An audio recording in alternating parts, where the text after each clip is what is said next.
Halo teman-teman, semangat pagi ya. Untuk kali ini kita akan menceritakan pengalaman seorang penjahat yang mengalami trauma yang sangat mendalam setelah dirinya dicakar dan ditendang oleh korban sesaat setelah kepala korban dilepas oleh pelaku. Saking takutnya, pelaku langsung spontan melemparkan kepala itu lewat jendela. Di mana korbannya adalah seorang ibu muda yang memiliki dua anak, yang satu berusia 16 bulan dan yang satu berusia 3 bulan. Pria ini bernama Heri Purwanto, berusia 40 tahun, seorang bujangan yang tinggal di rumah peninggalan kedua orang tuanya di Jalan Komplek Pembangunan 1, Jalan Jeffrey Jam-Jam, Kelurahan Belitung Selatan, Banjarmasin Timur. Diketahui Heri Purwanto adalah seorang residivis kasus penyalahgunaan obat-obatan terlarang yang pernah dipenjara selama 5 tahun. Saat dirinya masih di dalam penjara, kedua orang tuanya pun meninggal dunia. Hal itu membuat Heri dihantui sesal dan rasa bersalah yang sangat dalam. Bahkan saking dalamnya rasa sesal itu hingga membuat Heri kadang-kadang terlihat seperti orang linglung alias orang kurang waras. Sekeluar dari penjara, Heri bekerja sebagai tenaga serabutan. Di usia yang ke-40 tahun, Heri tidak kunjung mendapatkan wanita untuk dijadikan sebagai seorang istri. Untuk memenuhi kebutuhan biologisnya, Heri sering sekali mencari wanita-wanita open BO yang biasanya menjajakan diri di sekitaran Pasar Besar Sudi Mampir, Banjarmasin. Seperti malam hari itu, hari Selasa tanggal 1 Juni tahun 2021, jam setengah 11 malam, Heri bersama salah seorang temannya pergi dengan berboncengan sepeda motor untuk mencari wanita malam di sekitaran Pasar Sudi Mampir. Sesampainya di lokasi, Heri dan teman-teman menemui dua cewek yang sedang menjajakan diri di sana. Mereka berempat pun terlibat tawar-menawar dan akhirnya Heri berhasil mendapatkan seorang cewek cantik yang mengaku bernama Ina. Ina meminta harga 300.000 ditambah 100.000 harga untuk menyewa kamar. Uang sebesar Rp400.000 itu pun langsung diterima oleh Ina. Heri dan Ina kemudian pergi ke salah satu penginapan murah yang berada tidak jauh dari lokasi tawar-menawar tadi. Sesampainya di dalam kamar losmen itu, Heri yang sudah tidak sabaran langsung menggulung tubuh Ina habis-habisan.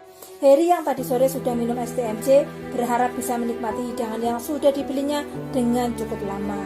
Tapi baru sekitar 2 menit dirinya menganu Ina, si Ina ini tiba-tiba meminta agar Heri menghentikan permainannya. Heri pun langsung menyetop semua gerakan dan semua aksinya dengan nada terheran-heran. Ina ternyata minta uang tambahan sebesar Rp200.000 kalau Heri mau melanjutkan keasikannya. Tanpa menunggu waktu lama, Heri pun langsung membayar uang Rp200.000 itu. Mereka pun lantas melanjutkan acara berbisnisnya. Tapi baru beberapa menit berlalu, saat masih asik-asiknya, tiba-tiba lagi-lagi Ina meminta Heri menyetop permainannya. Bahkan Ina mendorong tubuh Heri yang saat itu berada di atasnya, lalu bangun dan langsung memakai bajunya kembali. Kali ini Ina beralasan waktu bermain untuk Heri sudah habis. Heri pun protes dan marah sebab dia merasa masih belum apa-apa, belum mencapai puncak, bahkan masih lama. Tapi Heri dipaksa untuk keluar dari kamar dan dengan nada lembut Ina berkata kepada Heri, kalau mau lanjut bermain, Heri harus membelikan susu dan popok bayi untuk anak Ina. Mereka berdua lantas pergi ke minimarket yang tidak jauh dari losmen itu. Benar saja, Heri harus membayar semua belanjaan Ina sebesar Rp700.000 hingga uang di dompet Heri habis tidak tersisa. Setelah membayar belanjaan itu, mereka berdua langsung balik lagi ke kamar losmen. Sesampainya di kamar, Heri agak lega. Saat itu Heri yang merasa sudah habis uang banyak akan bermain secara habis-habisan. Tapi lagi-lagi Ina berulah. Dia mau melayani dan memuaskan Heri asalkan diberi tambahan uang sebesar Rp500.000 lagi. Heri pun langsung marah dan terperangah sebab dirinya benar-benar sudah tidak memiliki uang lagi. Mendengar permintaan Ina itu, Heri pun menjawab, "Oke, tadi antarkan saya pulang ke rumah untuk mengambil uangnya dulu ya." Mereka lalu berboncengan dengan sepeda motor milik Ina menuju ke rumah Heri. Saat itu Ina tidak tahu kalau menit-menit itu adalah menit-menit terakhir di dalam hidupnya. Sebab ternyata Heri tidak mengajaknya menuju ke rumah kediamannya, melainkan mengajak Ina untuk masuk ke sebuah rumah yang sudah kosong selama 5 tahun yang terletak di Jalan Belitung Darat, RT 7, Gang Keluarga, Kelurahan Belitung Selatan, Banjarmasin. Sesampainya di rumah itu, Heri dan Ina pun masuk melalui jendela. Keadaan di dalam rumah itu gelap gulita sebab memang tidak ada listrik dan tidak ada lampu. Harry membuat penerangan dengan senter di HP miliknya. Mereka berdua langsung masuk ke dalam kamar, dan di kamar itu ada kasur rusak. Harry meminta agar Ina mengambil sendiri uang yang berada di bawah kasur rusak itu. Ina langsung mengangkat kasur dan mulai meraba-raba bagian bawah kasur itu, tapi Ina tidak menemukan apa-apa. Dia terus meraba dan terus mencari di bagian lain bawah kasur itu. Sementara Harry berada di belakang tubuh Ina, memegang HP untuk menerangi. Tidak disangka-sangka, saat Ina masih sibuk mencari uang di bawah kasur, Harry mengeluarkan pisau yang selalu dibawanya kemana-mana. Lantas tangan yang kiri membekap mulut Ina, dan tangan yang kanan mengarahkan pisau ke leher depan Ina. Ina kaget dan menjerit, "Tolong, tolong!" Rupanya pisau itu tidak tajam hingga tidak langsung membuat Ina terluka. Ina terus melawan dan berontak sambil terus berusaha menjerit, sampai mereka berdua kemudian jatuh ke lantai papan di kamar itu. Saat keduanya terjatuh, posisi Harry berada di belakang tubuh Ina. Ina tetap tidak menyerah. Dia terus berontak sehingga posisi badan Ina menjadi sedikit miring.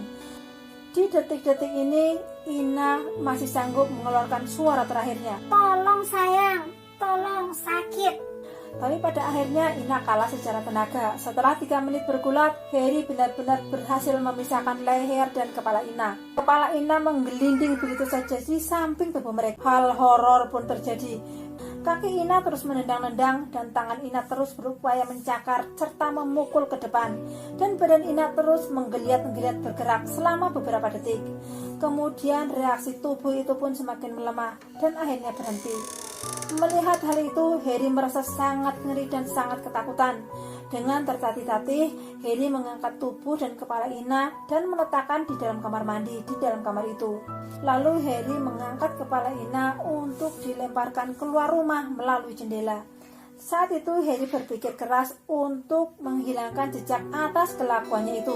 Dia lantas pergi mengendarai sepeda motor milik Ina untuk pergi membeli bensin. Tapi setelah berputar-putar, dirinya tidak menemukan penjual bensin di sana. Yang ada hanya penjual solar.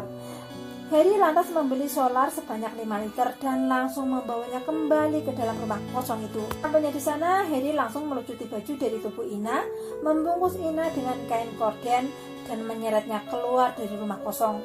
Sesampainya di halaman, Harry langsung menyiramkan solar sebanyak 5 liter itu di atas korden yang membungkus tubuh Ina dan langsung membakarnya.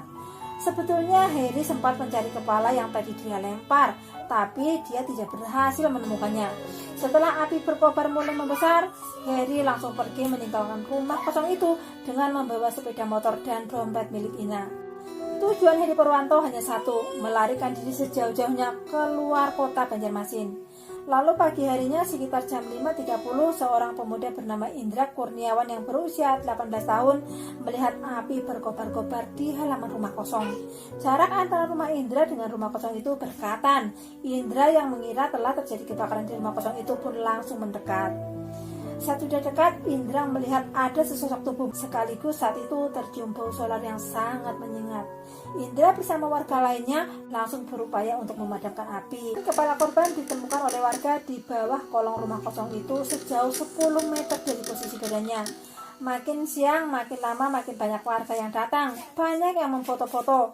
Tidak lama kemudian polisi pun datang untuk mengevakuasi korban ke Rumah Sakit Umum Ulin, sekaligus untuk melakukan olah tempat kejadian perkara. Di dalam rumah kosong ini, polisi menemukan beberapa barang bukti yang diduga adalah milik pelaku dan juga milik korban. Kejadian ini pun langsung menyebar ke berbagai grup-grup sosmed dengan foto-foto wajah, ciri-ciri, serta baju korban. Berita itu pun langsung menyebar viral seviral-viralnya saat itu. Kepada polisi, Indra Kurniawan ini mengaku kalau tadi malam sekitar jam 2, dia dan orang tuanya mendengar suara jeritan wanita yang minta tolong. Jeritan itu datangnya dari arah rumah kosong. Tapi tentu saja keluarga Indra ini tidak berani mengecek sebab mereka pun tahu kalau rumah itu sudah 5 tahun kosong. Seseorang lainnya juga memberitahu polisi bahwa dirinya melihat seorang pria yang dikenalnya keluar dari rumah kosong itu dengan menaiki sepeda motor berwarna merah.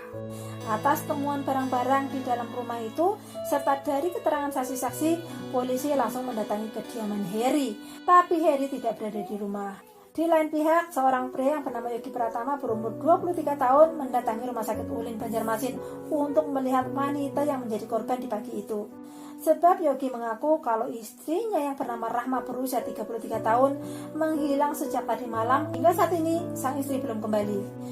Kepergian sang istri hanya membawa dompet serta mengendarai sepeda motor berwarna merah dan tidak membawa HP. Kepada Yogi, sang istri pamit untuk pergi membeli susu dan popok bagi dua anak mereka yang masih berusia 16 bulan dan yang bayi berusia 3 bulan.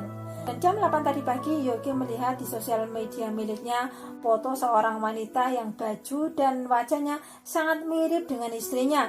Dengan penuh rasa khawatir, dia ingin melihat untuk memastikannya.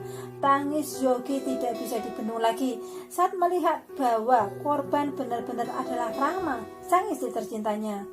Yogi lantas berkisah, rumah tangganya dengan Rahma sangat baik-baik dan sangat bahagia. Hadirnya dua anak menambah kegembiraan mereka. Sampai terakhir saat Rahma pamit untuk pergi membeli susu dan kembali dalam keadaan sudah tidak bernyawa. Yogi, Rahma beserta dua anaknya tinggal bersama kedua orang tuanya di Jalan Sejahtera 2, Gang Sampurna, Kelurahan Kelayan Luar, Banjarmasin Tengah. Di lain pihak, Heri Purwanto yang juga mengetahui viralnya berita di pagi itu makin dihantui rasa bersalah. Heri sudah mencoba untuk melakukan penyamaran dengan memakai pakaian serba putih ala Ustadz. Heri berharap dirinya tidak dikenali oleh siapapun. Kemudian dia pun langsung OTW melarikan diri ke daerah Kapuas di Kalimantan Tengah. Tapi saat baru memasuki wilayah Kecamatan Beti-Beti, Kabupaten Tanah Laut, polisi menyetop sepeda motor warna merah milik Ina yang dikendarainya. Heri yang sejak semalam sudah lemas dan ketakutan hanya bisa pasrah. Dia tidak menyangka keinginannya untuk jajan di Pasar Sudi Mampir membawanya balik lagi ke dalam jeruji besi. Dalam interogasinya, Heri mengaku dirinya memang sangat-sangat marah pada Ina sebab terus-terusan minta tambahan uang, sedangkan kegiatan nganunya digantung-gantung 2 kali dan tidak diselesaikan sampai sekarang. Biarpun tetangga Heri mengaku kepada polisi kalau Heri tidak waras, tapi saat diinterogasi polisi, Heri menjawab dengan sangat rinci. Di minggu-minggu pertama di dalam sel tahanan Polresta Banjarmasin, tiap malam pelaku ini selalu berteriak-teriak ketakutan, sebab dia itu selalu didatangi hantu korban secara langsung ataupun dalam mimpi. Hingga akhirnya seseorang menyarankan pelaku ini untuk meminta maaf kepada keluarga korban. Atas perbuatannya itu, Heri dijerat dengan pasal 340 Kitab Undang-Undang Hukum Pidana tentang pembunuhan berencana. Sidang perdana untuk kasus ini digelar secara virtual pada hari Rabu, tanggal 20 Oktober tahun 2021. Jaksa penuntut umum saat itu menuntut Heri dengan hukuman mati. Tapi pada tanggal 28 Desember tahun 2021, Majelis Hakim Pengadilan Negeri Banjarmasin menjatuhkan vonis hukuman seumur hidup kepada Heri Purwanto. Teman-teman, kita tidak boleh menghujat wanita-wanita yang menjalani bisnis open PO, sebab kita tidak tahu di belakang keadaan mereka itu seperti apa. Teman-teman, banyak sekali kasus-kasus seperti ini yang terjadi. Semoga kisah nyata ini bisa menjadi pelajaran bagi para voyeur serta wanita-wanita pencinta cinta agar berbisnislah dengan benar sesuai kesepakatan awal. Jangan ingkar, baik yang membayar ataupun yang dibayar. Teman-teman, mari kita sama-sama doakan semoga Rahma tenang dalam tidur panjangnya. Semoga dua anak-anaknya yang ditinggal menjadi anak yang soleh dan solihah. Terima kasih bagi yang sudah menonton sampai selesai. Sampai ketemu besok lagi di kisah nyata yang lain. Thank you, bye-bye.